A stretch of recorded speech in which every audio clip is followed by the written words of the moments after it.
Hey everyone, welcome to The Edge of It All. I'm your host, Trey Edge, and I look forward to going on this journey with you. Each episode, I'll talk to guests of all walks of life, and I'll ask them the behind-the-scenes truths we all want to know. I'll reach out to newsmakers, celebrities, athletes, and ordinary individuals who were there during some of the biggest events of our time. Together, we will hear the story behind the story. So let's get started. This is The Edge of It All. Welcome, everyone, to another episode of The Edge of It All. Appreciate everybody joining us today. And we have got such a special guest for you on this episode. I would introduce her as a musical artist that is up and coming, but quite frankly, she's already arrived. With her new album release, Glory Hour, it is our pleasure to introduce a Grammy Award-winning songwriter, a member of Jay-Z's Rock Nation, and a singer who brings just a unique blend of soul, folk, jazz, and even gospel to the table. It is our pleasure to welcome Victory to The Edge of It All. Victory, thanks for being with us. Thanks for having me, Trey. Absolutely. And now that we know where you're coming from, so everybody knows, coming live from Switzerland. Appreciate you being with us. Yeah, absolutely. It's a pleasure. Even though you are such a young artist, 28, correct? Yes. 28. Your story is so full and it's so interesting, from singing at age 4 to winning a Grammy to releasing this latest album, Glory Hour. Do you ever stop and just think, man, what a road I've already been on? Every day, man. And the thing is, the world is so big, you know. There are a lot of people, and a lot of people that have experienced me, and a lot of experiences that I had to have. Even in that, there are so many that I've already had, and you know, it's a wonderful life, a wonderful journey. We mentioned you singing at age 4.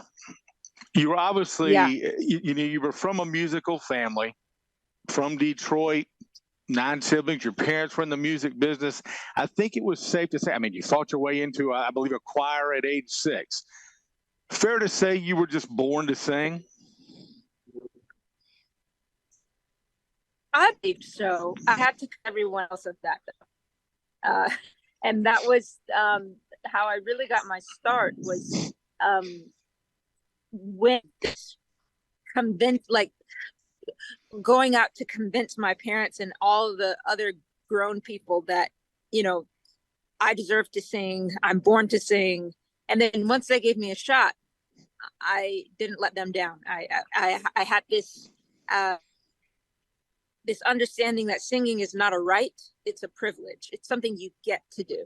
It's not something you just automatically are able to do, because to something that you, if you're given the opportunity, cherish it, you know. And so, yeah, I just held that onto that for my whole life. Is, you know, grab hold of the opportunity if it presents itself, sing and let the world know that you're born to sing. And at such a young age, I mean, were you just comfortable? Because you think about that, you know, and some kids are shy. And here you are saying you're born to sing or in a choir at 6. I mean, was it just something? It seems elementary to say you're born with it, but I mean, were you just comfortable from day one?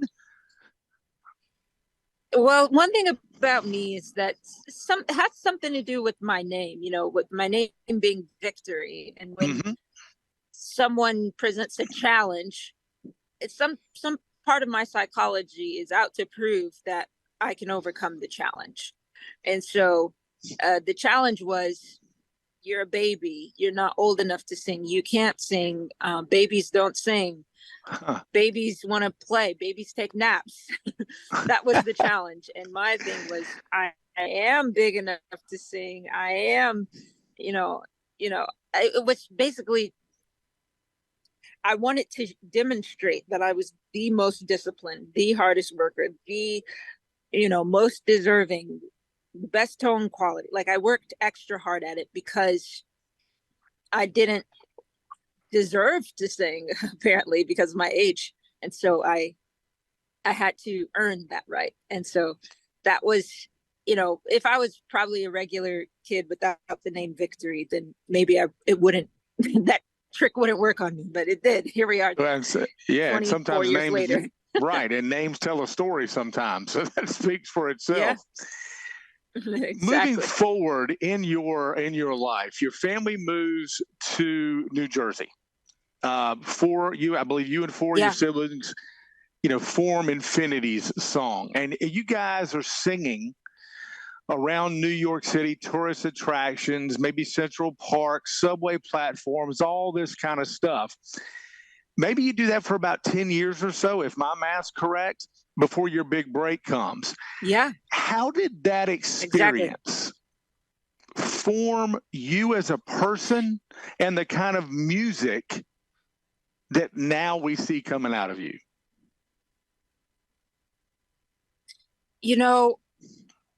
Busking in New York City, and by the way, busking is when you sing for tips as people pass by. So busking in New York City was a very educational experience because it's an international stage. You have people from just about every country on the planet in your audience, and you find what draws them. You find the songs, you find the sounds, you find the messages that resonate with every kind of person of every race, every culture, every language. And and therein you have done your job well. And so to do that on the street for 10 years was then able to inform me in how to serve just the human race as a whole. Many people, they only serve specific demographics, people that believe what they believe or that look like them or that speak the same language that they speak. My thing is, how can I be true and universal at the same time? How can I serve as many people possible and be honest and sing and carry a message of truth that will relate with every human being, as many human beings as possible. And so that really showed me, obviously you don't win everyone. Many people pass by, but you find that as you put forth your best effort, you have a percentage of every kind of person receive your art. And so for me, it's like now that I'm in the commercial music industry, my goal is to make music that resonates with humans, not just these kinds of humans or those kinds of humans, but make it universal and everyone needs love. Everyone sometimes feels lonely. Everyone sometimes feels lost. Everyone at some point needs a savior, and so I find these common denominators and I intertwine them in my music, and that's my goal, to serve as many people possible. Look at that 10-year span, because it's not a short period of time. I mean, we're talking a decade. Yeah. How difficult was that for you to keep going and keep pushing, or was it just the love of the music that made it easier to do that? It was a combination of destiny and survival. So believing that at some point all of these hours of singing will pay off and it will make a huge difference in me fulfilling my God-given purpose over the span of my entire life. And then the second reason was that was how my family made a living. Right. And so if we didn't do it, I mean, we'd have to all go get regular jobs. Who wants to do that? Well, this was both. We were able to make a living and prepare for a life of world-class singer. And so, Yeah.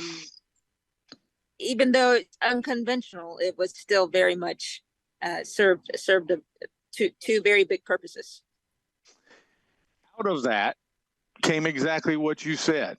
This opportunity where your voice would be heard by the people that you wanted to hear it. And you were essentially discovered coming out of, and correct me if I'm wrong here, a performance basically coming out of Central Park that was videoed that went viral. Yeah. And you wind up, and please tell us this story about how that happened and how that winds up with you sitting there with Jay-Z getting ready to sign with Roc Nation. Yeah, so actually the video that made its way to Jay-Z actually was not a viral video, but there was a gentleman by the name of James. He is the younger brother of Seal, the huge recording artist, Kiss from a Rose Seal. So he's really connected in the industry, and he's good friends with Jay-Z. And so when he heard me singing, he's like, "Oh my gosh, this is the next Tracy Chapman. This is the next Amy Winehouse." He was blown away. And he's like, "I've got to connect her with Hove." That's how he calls Jay-Z. Sure. I got to connect her with Hove. And so we get connected on email. James connects me and Jay-Z on email, and he sends Jay this video of singing "Feeling Good" by Nina Simone. Right. And Jay is blown away, like, "Hey, can you come to the office next week?" And which was crazy because I was probably in Central Park singing tips when I got that email. Amazing. You know what I mean? So then a few days I'm there, and I just knew it was a mountaintop experience. Can you take me to that moment, though? Because for, the millions of people around the world who are going to be fans of Victory, most of us will never have the opportunity to sit there with Jay-Z, much less have him say to you, "I think you're incredible, and I want you to be a part of my team." That feeling for you, can you take me to that moment? Yeah. So, think 10 years singing underground, singing in the subways, singing just above ground. It's like a plant. I would think of us like there are so many plants and trees in Central Park that had different seasons, and depending on the season, like it's all underground or it's just sprouting up, and then it comes and it blooms in spring season and all these things. I held to myself that I'm like these plants. Like the New Yorkers, they water me by tipping and encouraging and clapping, but I grow year after year. I keep growing, but it was almost like a building, like a skyscraper. Like it takes years to really build those foundations. If you if you skip over a foundation and you try to build a big skyscraper on top, it's not going to be sustainable. And so it was like we were just underground building foundations for 10 years. And then suddenly, not only were we above ground, we were at the top floor of this skyscraper in New York City, sitting down at a boardroom table with Jay-Z. It's like suddenly we were no longer underground. In a moment's time, it's like, nope, these seeds are no longer seed form. They are full-on plants. This skyscraper is not just the foundation that you can't see above ground. Like you can see them now. So suddenly, in a moment's time, we were seen. Many people saw us, but not seen as a respected, art that you would pay, a lot of money to come and entertain. You know what I mean? Like suddenly it got real at that level. Exactly. It got real in a hurry. So exactly. you signed with Roc Nation, which is, that's to say that is career making or advancing your career is a vast understatement. And then you get into the point of your career where you collaborate with Kanye West. And this is the point of your career where you did win a Grammy as part of his team for your work on his album Jesus is King. Songs such as Closed on Sundays, God Is. But the question I have for you before I ask you what it was like working with him is, how did you pull that off? Because if I'm not mistaken, there's some courage and victory as well. And how you got your music to Kanye. Can you tell us how you did that? Yeah, it was very providential on God's part to, the fact that I was even in the same room. It wasn't my normal course of life activities. I just happened to be invited to Sunday service by a gentleman of the name of Robert Smith. And this guy, I had no clue who he was. I just met him at a award show that I happened to go to because I was a guest of someone else. Everything was just like, I just happened to be there, and I just kept going along with the flow. And then I just happened to be invited to Sunday service, and I'm there, and I'm blown away by the choir and the message and the power.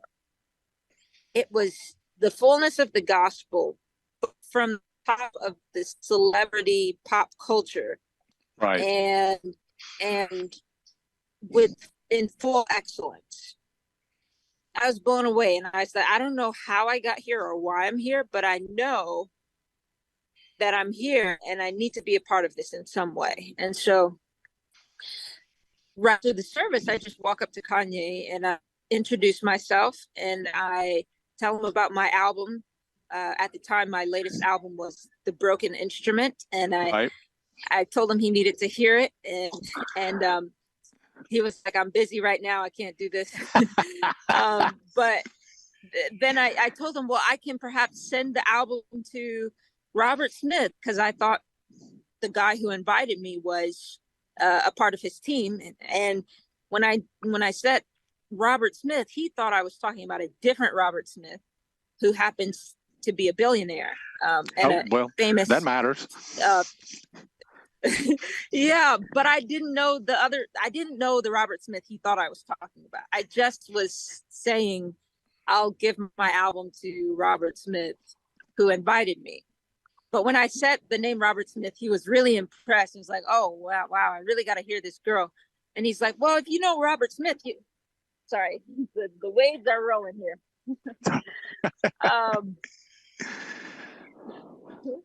I don't know what it is. It's like the tide is rising or something. But anyways, I hope it's not disturbing you. Oh, you're fine. The story's great. Okay, cool. Yeah, and so he's like, if you know Robert Smith, you'll probably be at the 4th of July ranch weekend at the ranch. And I was like, hopefully I can come. So I had no idea what this 4th of July weekend at the ranch was. I planned to ask the Robert Smith I met if he could get me in, but sure. He had no clue what I was talking about.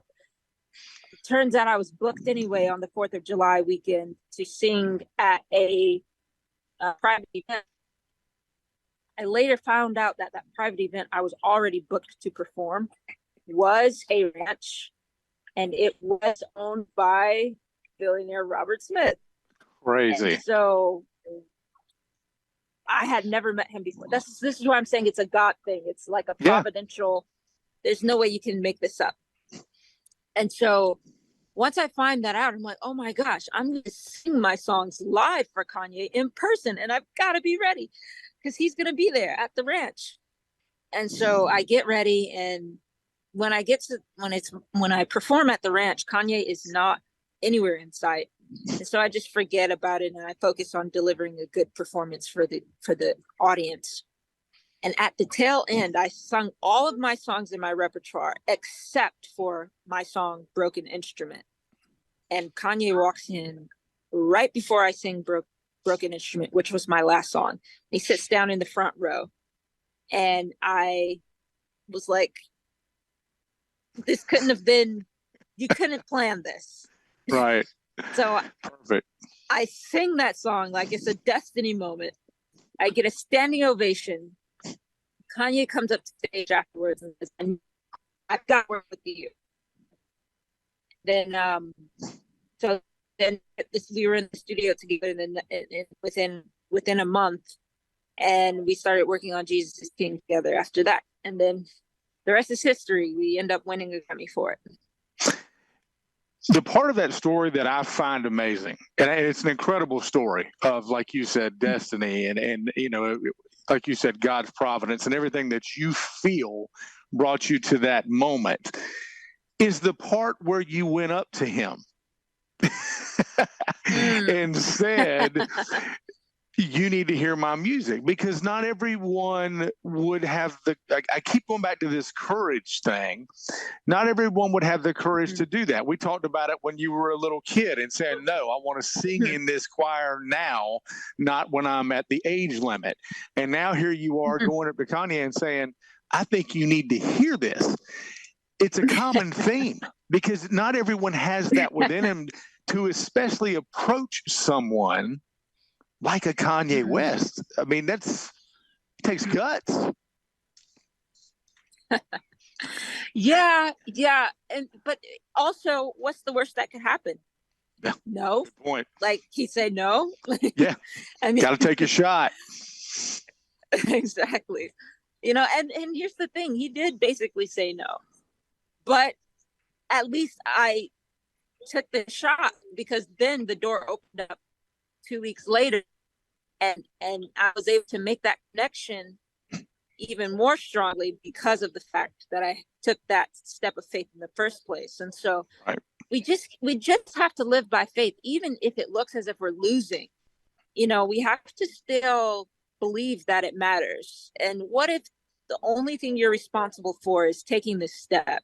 You're not responsible for winning. You're just responsible for showing up, opening your mouth, and letting your heart come out. You know, that's just, whether it's verbally or singing or whatever, it's just, don't show up and stand in a corner. Showing up is half of it. But then after that, it's like, really try to connect. And sometimes it's not always the most famous person in the room that you're supposed to connect with.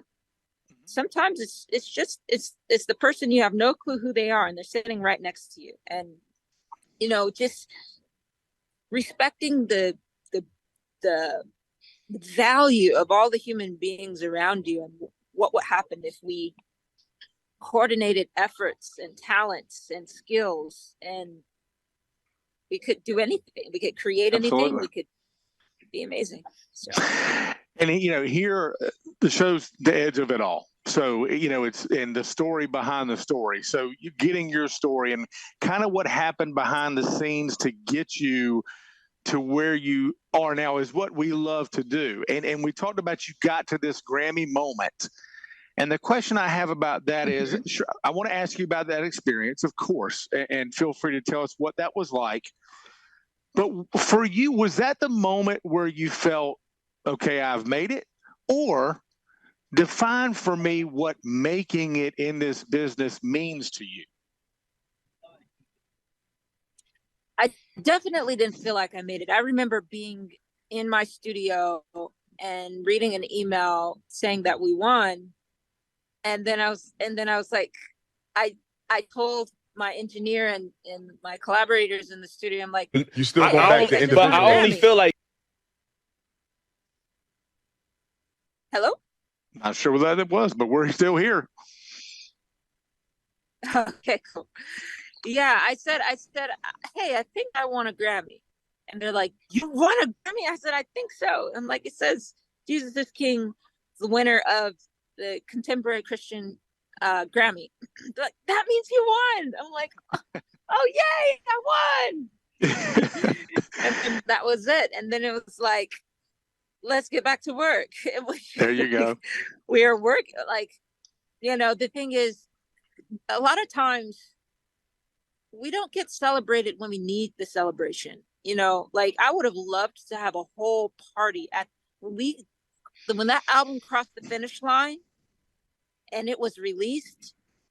It was like all these soldiers, because all the writers and all the producers, it's like we are finally able to just relax. Like, we did it. Like, we did it.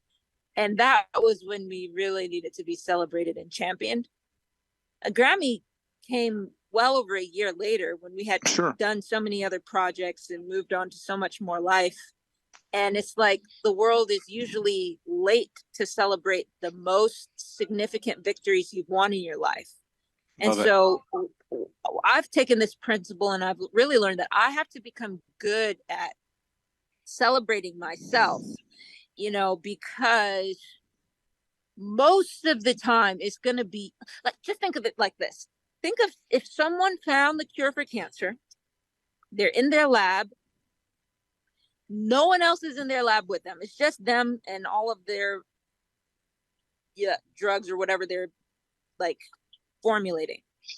And they find the winning combination. Now they know that all the years and all the trial and all the error and all of everything is in this vial of this formula that they've just found out. I'm with you. It's a huge deal. It's a huge deal. But the world doesn't know it yet. Yep. And so you just scored a major victory and you're the only one that knows. And you have to, like, you probably won't be recognized for another 10 years. I mean, you'll get recognized, but not for what it really means.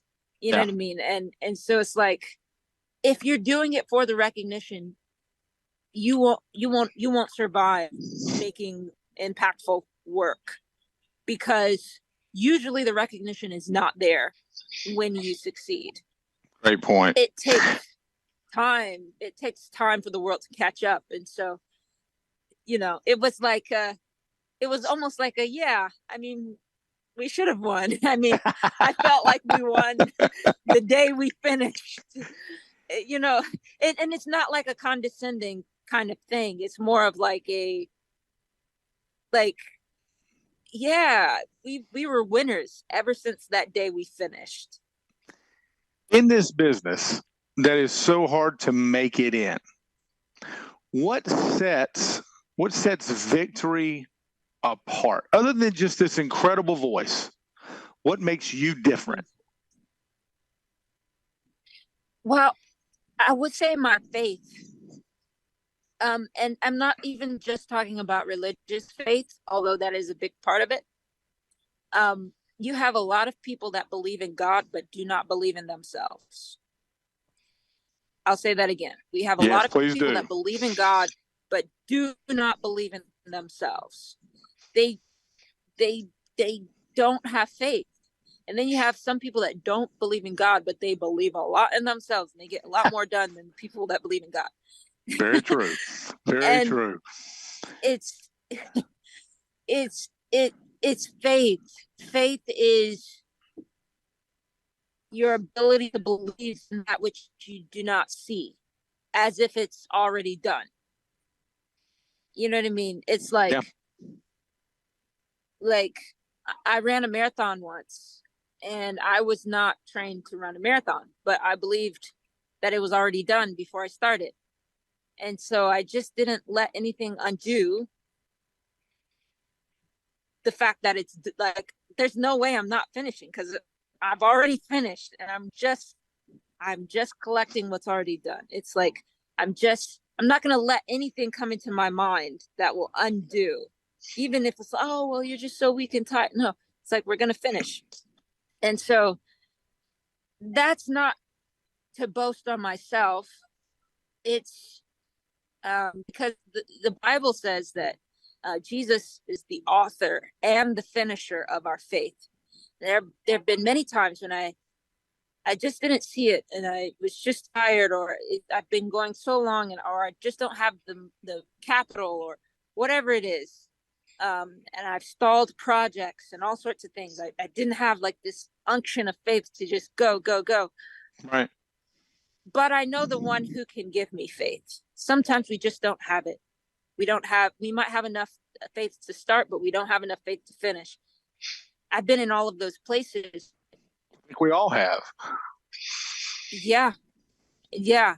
But it really, it boils down to being able to turn around and believe anyway, even in the face of all your doubts.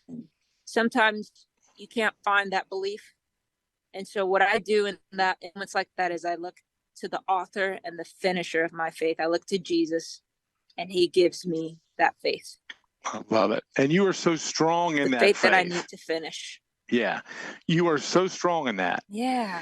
And it takes me, and it takes me to a question about that faith, the type of music you make, sometimes with that faith, and that theme built into your music, versus this world we live in, this secular world that produces so much music that, is sex, drugs, violence, all that kind of stuff. Was it difficult? Did it present a challenge to you to fit this faith-based message music into this commercial music sphere? How much of a challenge was that for you? Yeah, it just takes me back to growing up busking. When we busked, we weren't singing to a Christian audience. We were singing to whosoever will. Whoever will stop and listen, that's who we're singing to. And you'd be surprised how many people are willing and love and are needing and want the gospel. Yeah. And they might not know it, but they love it. They love the songs. I think of the song "Oh Happy Day." It's huge. It's a massive hit in Europe, which is notoriously known as like an atheist kind of more. It's not like the United States, but you bust out singing "Oh Happy Day" here. You know what I mean? It's like, It is something that's just infectious. Nobody's thinking, oh, that's a gospel. Oh, that's a gospel song. I can't sing that because it's not about sex. Like, you'd be surprised. You just have to believe that it'll work, even against all the grain of everything that people do to make money. Yeah. What about struggles and setbacks? What would you say have been the struggles and setbacks in that you faced in this music industry? Yeah, I've faced a lot. I've faced a lot of setbacks, especially with the pandemic and then the mandates. And I've faced a lot of setbacks with contracts and management teams and all sorts of just tangles. And I've gotten to a place where I find that it's kind of dangerous to look up to look down on yourself in comparison to other powerful people and institutions. And because what happens is you have this big hole in your soul and you try to fill it with things. You think, oh, if I travel the world, then I'll be at the next level. Or if I enter a contract with this person, I'll be at the next level. Or if I go viral, all these things, if I have a sold out tour, all these things. But what happens is we forget about the fact that we are at the next level. We are living a dream that we once had. And somehow it's still not next level enough. Yeah. Somehow it's still got us like, oh, well, when I get there, or when and it's like, if it's like a mirage, it's like a mirage. Most of us are chasing mirages. And so you know, I've had a lot of time, especially through the pandemic, to really boil down what matters and what will matter when all is done. Like, because I could die tomorrow, you know what I mean? And like, will the songs that I sing have mattered? Sadly, for many artists, the answer will be no. Oh, yours will. That's my goal. That's my goal. That's my goal. And so, yeah, there's many setbacks, but I just step back and I sing, and I it's not just a song. It's like an answer. It's a response to all of the setback and all the oppression and everything that would try to hinder you from singing. Then you sing anyway in the face of it. And that's the song of victory. There you go. It's not a song, and I just want to say this, the song of victory is not a song because you won the Grammy or you won the championship. The song of victory is the song you sing when you have no right to be singing anymore. You should not have joy. You should be ashamed of yourself. You should be in a corner, beat down, but then you open up your mouth in that place and you sing anyway. Just about every one of my songs come from those kinds of places. And Fantastic. So it's like these albums are like compilations of these defiant songs, and that's what makes it a song of victory, because you sang anyway. Yeah, that's awesome. What an awesome message. You mentioned COVID. I just want to mention this real quick. Yeah. Again, we love getting the story behind the story here. And I think something people may not know about you is how you passed that time when you couldn't get out there and perform during COVID. You had an interesting job, did you not? Yes. So what I did, I thought it would, what I did during COVID, initially I was just to myself. I thought we were going to be out of this in a couple weeks. We were not. And my manager at the time suggested that I start teaching. And I thought that was a horrible idea because I'm a Grammy Award winning artist. What am I doing teaching? But then I thought about it more. And I thought about what do I wish someone taught me in my journey as an artist? And the answer was, I wish someone taught me the art of expressing myself. I wish someone taught me it's not just about singing and being excellent at your craft. It's about having the courage to express the unique life that is your life. And so many people hide their unique life because they're trying to be cool. They're trying to be relevant. They're trying to be all these things. And we never get to see them. We never get to hear them. And so I started teaching songwriting. I taught the art of expressing yourself through the medium of songwriting. And I mentored and taught people of all ages from all over the world over Zoom for about 2 years, even up till December 2022. That's awesome. And so, it's one of the passions. It has since become a passion of mine, and I'm excited to get a hold of my schedule, because now that I have an album out and all the promotions and everything for that, it's like, how can I run an album, do a tour, and have a regular teaching schedule? Yeah. You're juggling a lot of things, but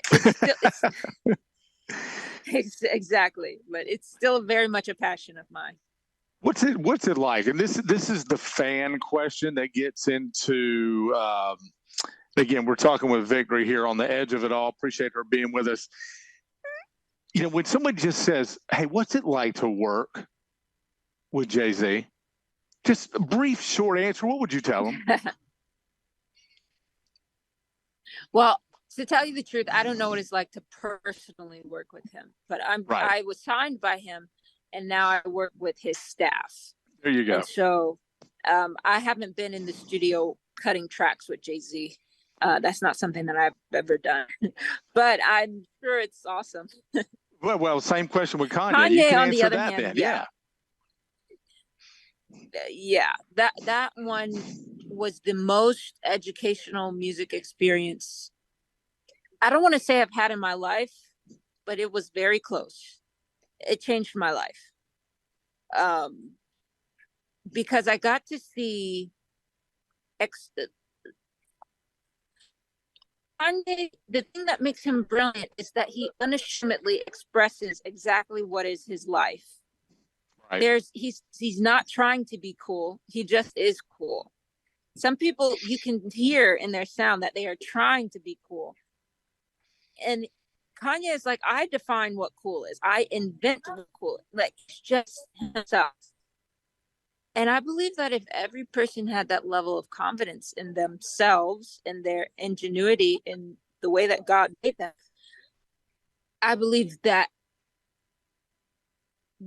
there would be a higher level of creativity and ingenuity and inventions and songs and scripts, and we would be walking in the fullness of who we are, because we're created in God's image. And every day God paints a painting in the sky. Like, we have this brilliant creativity inside of us, but most of us can't get it out because most of us don't believe it's in there at all. And so we look out into the world to tell us what to create instead of looking inside to find what is already there to create. And so I witnessed that with Kanye. He didn't look to anybody else other than himself to find out what to express. Yeah. And then what happened is he allowed other people to develop his ideas, develop his expression. So it's two different things. The value of your expressions, even if they are raw, they are still valuable. Absolutely. And then the next step is to take your expressions through a process of development and prepare them to get ready for consumption. And so when I saw how Kanye did that, I mean, a lot of stuff that he created, most people would look at, oh, that's just mumbo jumbo, or that's just like, oh, that's not real music, or if you heard it. But he's like, no, this is the song. Now I want all of you guys to take through the process of development. That showed me, oh, we overthink stuff way too much. And I got to see the process from scratch all the way through to completion, all the way through to a Grammy. And I was like, okay. Most people are they come, they go, they get a class because they're insecure. They don't think they know anything or that they have anything. So they study, and then the colleges and schools fill their head up with knowledge of all the ways that you're supposed to create. And they never teach you how to express what is uniquely you. Yeah. I know that's what Kanye has the edge on. And and that's the message, right? Yeah, no, I hear you. Exactly. No, I love it. Well, hey, you can use that pun anytime you want. Feel free. But that's the message, right? I mean, that's the message you're trying. Yeah, Kanye kind of brought it to you and you saw it there. But now you're moving it forward, putting victory spin on it. And this is your message that you want to give to your fans, right? Exactly. And that's what we'll leave that with. Let me give you the opportunity before we let you go. Tell everybody the album's out. Just like in Heavens, one of the singles that you've released off of that. Tell us about the album and the inspiration behind it. Yes. Okay. So my sophomore album, Glory Hour, is out now. It was released last month. And the inspiration behind this album is that, every 24-hour time period, we are reminded that darkness does exist. However, we are also reminded that it cannot remain in the presence of the sun. There is an appointed time every single day where glory devours all of darkness, and darkness can't stand. And so we have darkness in our lives. And my goal with this album was to encourage people to wait with expectancy for glory hour, because there is coming a time when every tear will be wiped from our eyes and all of our fears will be gone. And Jesus, in the same fashion that the sun comes every morning and abolishes darkness, so will Jesus do the same. And if you're not religious and you're not in a position to receive the fullness of that message at this moment, then at the least I want the album to encourage you that things will get better soon. Just wait, and this too shall pass.